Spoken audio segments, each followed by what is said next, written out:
Good morning mga kauban. Dito tayo sa may kanto ng Santa Cruz. Sa kanto ng Slaughterhouse. So, yun, madilim po yung kuha natin. So, yun, nakita natin sila sir dito. Sila yung nagtatraffic, nagmamando rito ng traffic going to Panginay.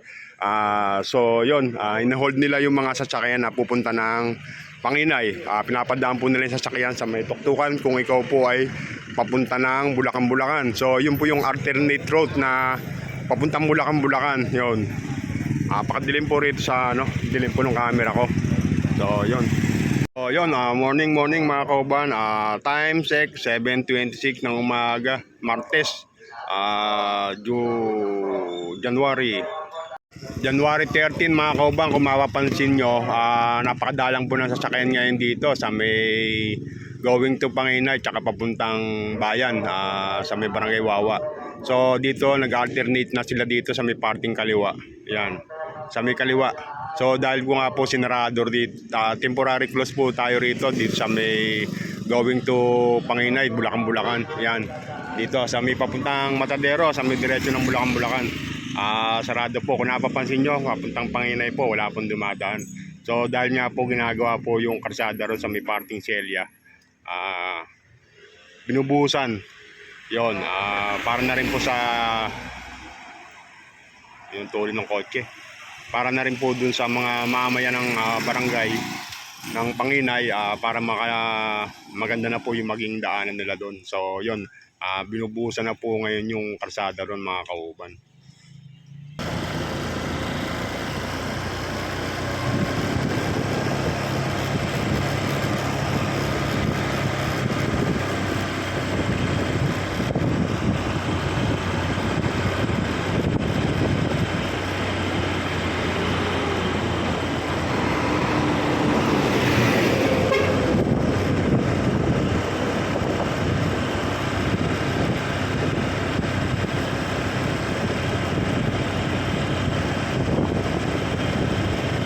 Kung mapapansin nyo, yung mga tao halos mga naglalakad na po, yung mga malalapit po rito.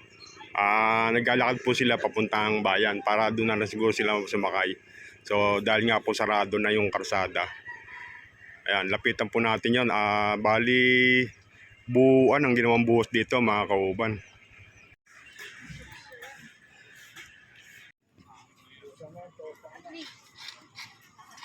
Wala na tubig dito. Paano yan? Lalabas pala ng tubig. So mga kauban, yun na po yung may harang na po sa may party na yon sa kabila ng Celia. Ayan po yung Celia. So yun, bali ito temporary concrete road na temporary construction ginawa dito mga kauban.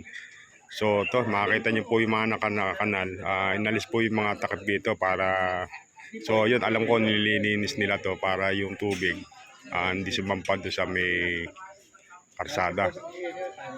So yun,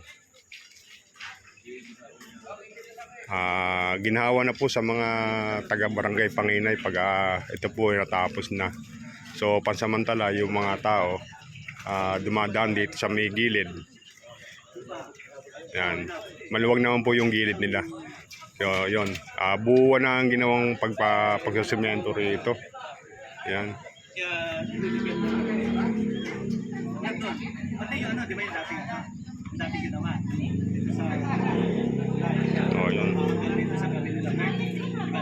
makikita yung mga naghahalo, mga nagpapatag ng semento. So antabay sila, inaantay nila yung susunod na mixer dahil kaalis lang po nung isang mixer. So andito na sila sa may tapat ng tannery. Yan, tannery. Yan. Tapos dito may kapulisan po rito na nakabantay. So siguro dahil sa baka may mga makukulit na magpipilit pumasok. So yun, may kapulisan po rito para po sa kapayapaan. So yun, nakakita rin po tayo rito ng mga konsyal ng barangay na nagbabantay. Tapos yung mga mamayan dito sa may barangay Panginay, nakaantabay rin po sila to. Tinitingnan nila yung ginagawa rito mga kauban. Mapapansin dito, ayan sila ate, mga naglalakad muna. Dahil nga po yung mga tricycle, morning po, morning po, hindi na po makapasok dito. Dahil nga po sa...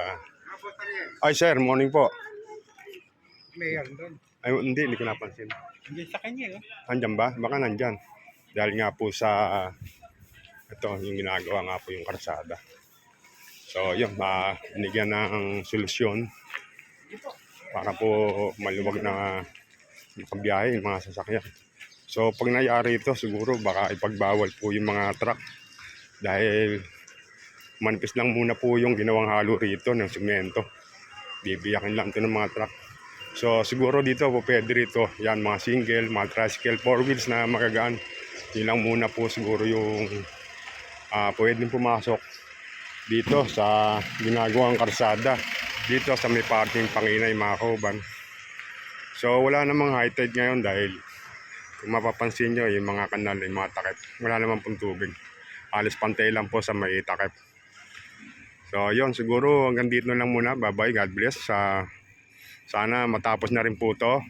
Bali to, naumpisahan to. Sinarado po to, mga bandang 1:00 na madaling araw. Tapos siguro naumpisahan to yung pagbubuhos to, mga 2:00 na madaling araw na. Ayan. Tapos halos ilang metro na rin po yung nagawa. So, yun, susunod na anto, mapopondohan na to. Mapapagawa na, makokongkreto na ng makapal na talagang pangmatagalan. So, yon sa mga ano nga pala, sa mga daraan dito sa may parting Panginay, doon po kayo dumaan sa may parting Tuktukan, sa may MacArthur, going to Bulacan. Yung mga naka-tricycle, naka-single. Tapos yung mga truck, hindi ko lang po alam kung saan sila pwedeng magdaan. Yon. Sa mga taga Bulacan, ganun din po, going, papunta pa rin kayo ng Panginay, tapos liko po kayo ng simbahan, Tuktukan po. Yan. Bye-bye, God bless na po.